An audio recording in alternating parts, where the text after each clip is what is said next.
اور حضور علیہ السلام شعبان کے مہینے میں کثرت سے روزے رکھا کرتے تھے۔ اسامہ بن زید رضی اللہ تعالیٰ عنہ سے روایت ہے کہ میں نے حضور علیہ السلام سے فرمایا، یا رسول اللہ، کہ میں آپ کو دیکھتا ہوں کہ آپ دوسرے مہینوں کے بنسبت شعبان میں بہت زیادہ روزے رکھتے ہیں۔ قال، تو حضور علیہ السلام نے فرمایا، ذالک شہر یغفل الناس عنہ بین رجب و رمضان، کہ یہ ایسا مہینہ ہے رجب اور رمضان کے درمیان جس سے لوگ غفلت میں پڑے ہوئے ہیں۔ وہ شہر ترفع فیہ الاعمال الی رب العالمین، اور یہ ایسا مہینہ ہے جس میں تمام لوگوں کے اعمال رب العالمین کی طرف اٹھائے جاتے ہیں۔ فأحب ان يرفع عملی وانا صائم، اور میں پسند کرتا ہوں یہ بات کہ میرا عمل اٹھایا جائے وانا صائم، تو میں روزے کی حالت میں ہوں، میں روزے کی حالت میں رہوں تو میرا عمل اٹھایا جائے۔ اس حدیث میں کہ شعبان کے بعد والا جو مہینہ ہے وہ رمضان ہے، سب کو معلوم ہے، اور شعبان سے جو پہلا مہینہ ہے تو وہ ہے رجب کا مہینہ، اور رجب کا مہینے بھی سب کو معلوم ہے کہ یہ ادب اور حرمت والے مہینوں میں سے ہے،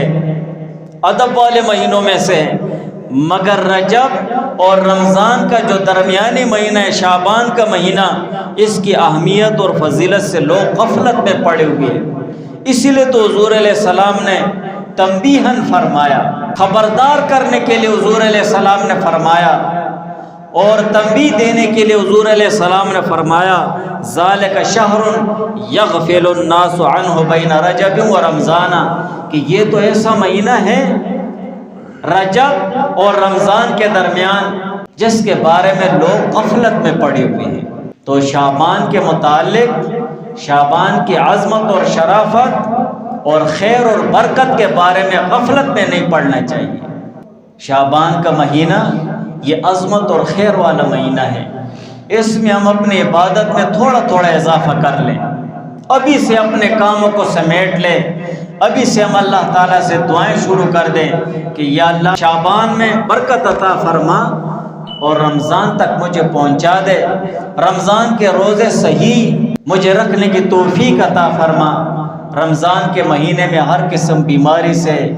فتنے فساد سے، پریشانیوں سے، مشکلات سے حفاظت فرما،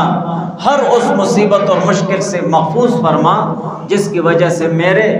روزہ رکھنے پر اثر پڑے۔